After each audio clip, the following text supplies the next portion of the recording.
একদিকে বিনা অনুমতিতে সোনিয়া গাঁধীর মধ্যাহ্নভোজে উপস্থিত থাকার জন্য দলীয় সাংসদ সুখেন্দু শেখর রায়কে ভর্ৎসনা, অন্যদিকে নানা ইস্যুতে কেন্দ্র বিরোধিতা বজায় রাখার নির্দেশ। ফের কি জোটে টানাপোড়েনের ইঙ্গিত? শুরু থেকে কট্টর বিরোধিতার পর শেষ মুহূর্তে প্রণব মুখোপাধ্যায়কে সমর্থনের ঘোষণা করেন মমতা বন্দ্যোপাধ্যায়। সংঘাতের অবসানে কংগ্রেস তৃণমূলের কাছাকাছি আসা নিয়ে রাজনৈতিক মহলে জল্পনা তুঙ্গে ওঠে। কিন্তু এই বরফ গলা কি দীর্ঘস্থায়ী, নাকি সম্পর্কের এই নৈকট্য ক্ষণস্থায়ী? উঠছে প্রশ্ন। সংঘাত যে ফের বাঁধতে পারে, বৃহস্পতিবারই তা স্পষ্ট ইঙ্গিত মিলেছে। এদিন রাষ্ট্রপতি নির্বাচনের ভোটদান শেষ হওয়ার পর বিধানসভায় দলীয় সাংসদদের নিয়ে নিজের ঘরে বৈঠকে বসেন মমতা বন্দ্যোপাধ্যায়।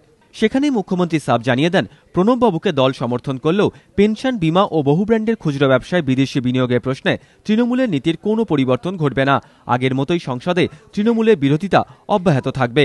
তাৎপর্যপূর্ণ বিষয় হল, অর্থমন্ত্রকের দায়িত্ব নেওয়ার পরই মনমোহন সিংহ যেভাবে সংস্কারমুখী হওয়ার ইঙ্গিত দিয়েছেন, তাতে আগামী দিনে খুচরো ব্যবসা, পেনশনের মতো ক্ষেত্রে বিদেশি বিনিয়োগে ছাড়পত্র দেওয়ার বিষয়ে কেন্দ্র এগোতে পারে বলে মনে করছে রাজনৈতিক মহল। আর তাহলেই ফের সংঘাত দেখা দিতে পারে কংগ্রেস তৃণমূলের মধ্যে।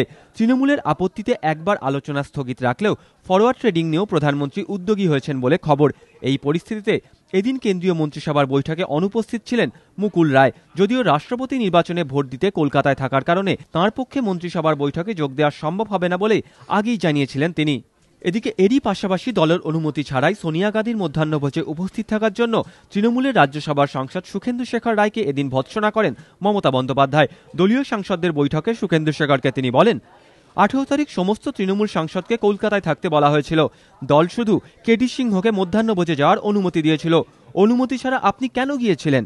ভবিষ্যতে দলের অনুমতি ছাড়া এ ধরনের অনুষ্ঠানে যাবেন না। মমতার ভর্ৎসনার সময় নীরবই ছিলেন সুখেন্দু শেখর রায়। পরে টেলিফোনে এবিপি আনন্দকে দেওয়া প্রতিক্রিয়ায় তিনি জানান, আমি লন্ডনে ছিলাম, তাই দলের নীতি জানতাম না। লন্ডন থেকে ফিরে দিল্লিতে মধ্যাহ্নভোজে চলে গিয়েছিলাম। তৃণমূল রাষ্ট্রপতি পদে প্রণব মুখোপাধ্যায়কে সমর্থন করলেও তার অনুমতি ছাড়া তৃণমূলের কোনো নেতার কংগ্রেসের সঙ্গে নৈকট্যকে যে তিনি মোটেও ভালোভাবে নেবেন না, এদিন সুখেন্দু শেখরকে তিরস্কারের মধ্যে দিয়ে মমতা বন্দ্যোপাধ্যায় সেই বার্তায় দেওয়ার চেষ্টা করলেন বলে মনে করছে রাজনৈতিক মহল। বিতনু চট্টোপাধ্যায়, এবিপি আনন্দ, কলকাতা।